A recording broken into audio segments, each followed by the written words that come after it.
It's a beautiful day here at Ilaro, and I know the weather is friendly in your places. My name is Femi Afolabi, and I bid you a welcome to the studios of Poly TV Ilaro. It is time again for the newspaper review and analysis, and I have here seated very close to me the Baba Agbalagba of our time. I call him Baba Agbalagba. Mr. Deji Adeyemi is a veteran journalist and, of course, a publisher.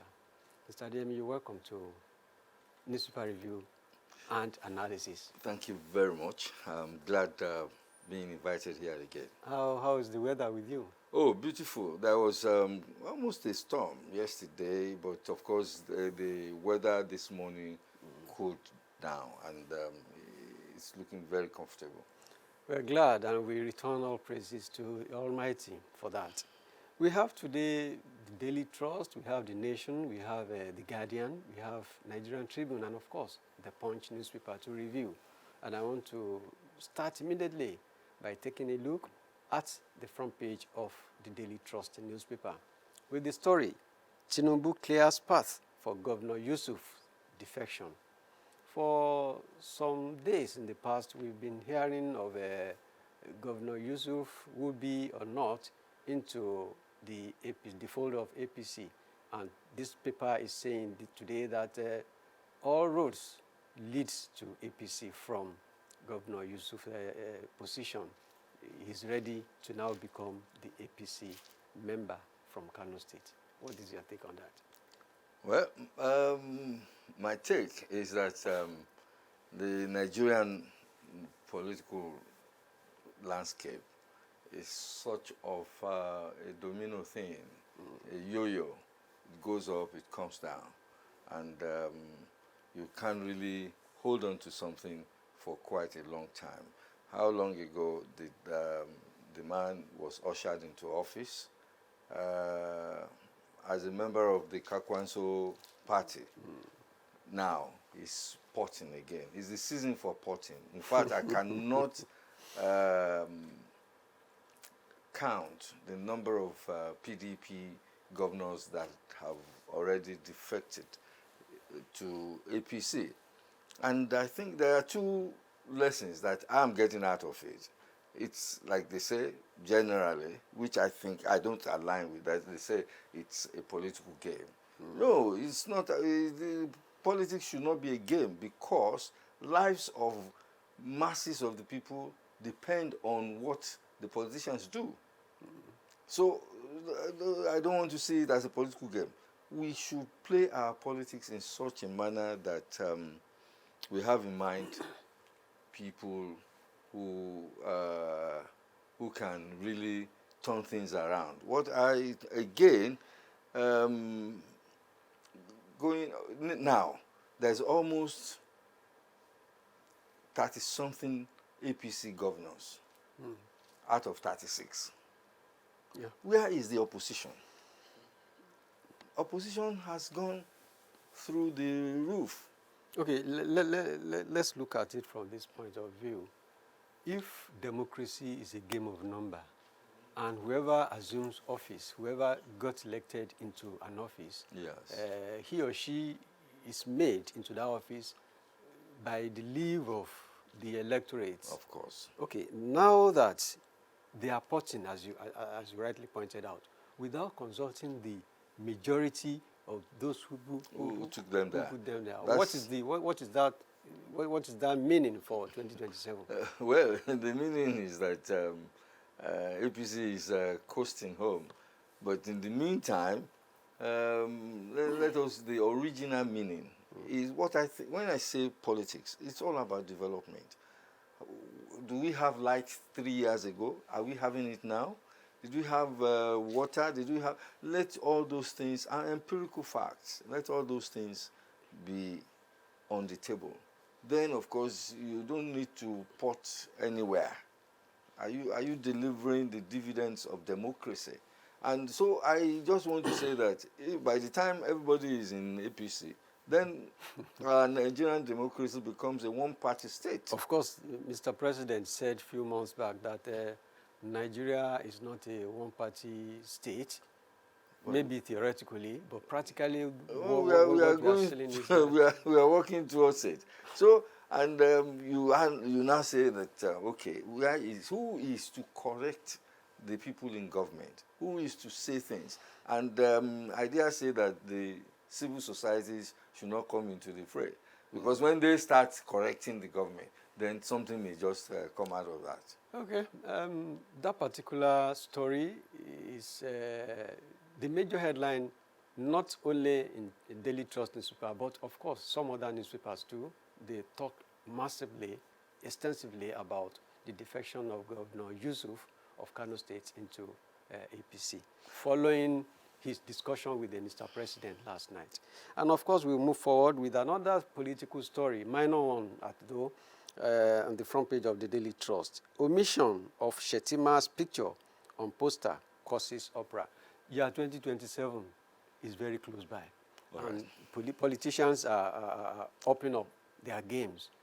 People are now saying, okay, the flyers and the campaign posters flying around, mounting everywhere, is without Mr. Shetima, the vice president. Yes, on the running with the President. President Tinubu next year. What is that supposed to mean? Well, what it's supposed to mean is that action is already going on. The fact remains that 2023, when there was this Muslim ticket, it was a big risk. Yeah. But of course, they went home with it, with the trophy. And it may not necessarily be so. It may not fly in this time yes, around. this time around. Okay. So I'm just looking at it that, well,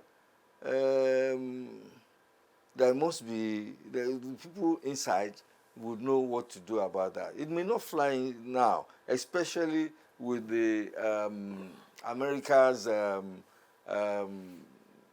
thing about what do we call it, incarceration, sorry, not incarceration, the marginalization, let me put it, of Christians in Nigeria. All right. So let me just say that well, some names are already being touted. Yeah. Reverend Kuka, Christopher Musa, and a few other people, even Tambua. And what we find out is that this will naturally happen. If it pays them, why not? They can just go about what they're doing. All right, that is politics for its seat. We want to move forward and try to narrate another story from the front page of a Tribune newspaper. DSS arrests Malami after release from Kuje prison. The Malami case is assuming another dimension. DSS wants to at least prosecute him again for gun running. Yeah, I would say that what goes around comes around. While he was on the seat as Attorney General, lots of people were released by court and immediately arrested, either by the DSS or by EFCC or whatever. And of course, they may have their reasons for doing this, but in the meantime, it is not today that people are released from detention by courts, and immediately outside the court premises there, they are rearrested. Lots of people like that.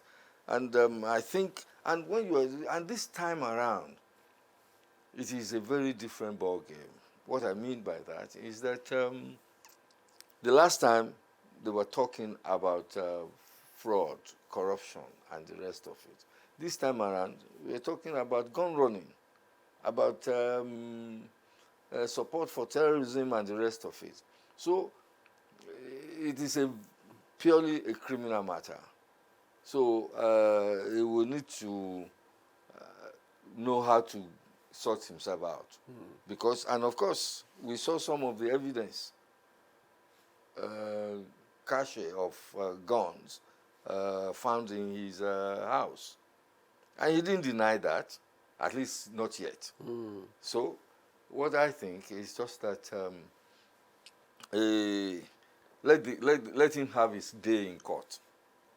So Do you read any political manipulation into his trials now? Do you? At any point in time? I don't see any political manipulation or what, because what you find out is that there are things that go on. Let us just pray that there will be an outcome to all this drama. Because why I asked that question, you know, in the social media now, there's this subtle campaign that Malami is being prosecuted because he fell out of favor from the mainstream APC. That if he had remained a loyalist of Mr. President or a strong APC member, perhaps we might not hear of any criminal activity from But I think what we should be looking at is what's the veracity of the allegations meted to him, or rather allegations played on him. The fact remains that lots of properties were recorded in his name. Lots, not just here, in Dubai, in so many other places, in Abuja alone, and all the rest of it. And then this gun running matter, the guns that were found were actually shown us. So there are evidences. I don't see how they go about it is what we should just cross our fingers and. All right, our fingers will remain crossed and see how events unfold on that particular report. Let's take another minor story from the front page of the Nigerian Tribune. Federal government denies citing gold refinery in Lagos. Yesterday, one newspaper published that the National Northern Elders Forum, NEF, were criticizing siting of a gold refinery in Lagos. And people were asking, does Lagos have a gold deposit? Have we had any information that we have a large deposit of gold in Lagos to have warranted citing refinery of gold in Lagos? I think it's just one of those pot shots at the president, and not particularly well designed. Lagos has no gold, for crying out loud. And then again, if the federal government has denied this because they have not done anything like that, I don't know why people spread unfounded rumors. And then again, there's gold in Indonesia, plenty of gold. And must I tell you, those who come in to mine the gold, of course, they are our usual suspects. So even if the federal government decides to establish a refinery, a gold refinery, then of course let them go to Ilesha and do the thing and regulate it. Towns had been lost, villages, hamlets, and I can say this for sure because I had gone to one of the places because of the effluence and of course the things that the negativities of mining gold. Of course, there are always the positives and the negatives. So, okay, from that story, we move on to the front page of the Nation's newspaper. A minor report there says, Nigeria ready for first front seat in global economy. Nigeria ready for front seat in global economy. The World Bank is saying the economy of Nigeria is going to grow tremendously in 2026, and the government is saying, hey, we are ready to take the front seat. You know, this government at inception is promoting a $1 trillion economy to grow. Yeah. That is what the goal is following. So what is your comment on that? Is Nigeria exactly moving towards $1 trillion economy? I think that should be a beautiful thing to look forward to. And if the World Bank is predicting this, oh, good. But the major thing is that the predictions must match food on our table. are we ourselves as masses of the people, are we eating well? Are we accessing health care good enough? Are our roads good? Is it not such that when there is just one rain, the roads will collapse and all the rest of it? If that is happening, then how many people read all this thing about World Bank predictions, JP Morgan and all the rest of it? What people need to want to know is that when next they go to Saidero Market, next Friday or whatever, the prices of goods would have come down, period. Okay, from there we move to the front page of the Vanguard newspaper. This story borders on security. Confusion over alleged kidnap of 172 worshippers in 3 Kaduna churches. There were reports in the last weekend that attackers, bandits, entered some churches and kidnapped some people, and of course people were killed and maimed. And this paper is saying, as of now, there's confusion over the alleged kidnap of 172 people. Even if it did not happen, the tension in Kaduna State suggests that banditry and kidnapping is still very rampant in that part of the country. I think that the story also says that that release was from Khan executive in the north and not the rest of it. And of course the government is saying no, that there's nothing like that, and we have not had any counter argument to the government. I think if the Khan release is talking about maybe this has happened before, okay, fine. But you know, I've also tried to read about this, and I found that nothing like that actually happened in the past few days. Okay, something that is very close to that is found on the front page of the Punch newspaper. This screaming headline says, outrage mounts as Katsina moves to release 70 bandits. This problem, this issue with the Katsina State, throughout last week, we had information that Katsina State wanted to release some bandits. And of course, this paper is saying outrage mounts as Katsina people move to release 70 bandits again after the first initial release. And this is working contrary to the posture of the federal government. Of course, I think this is counterproductive.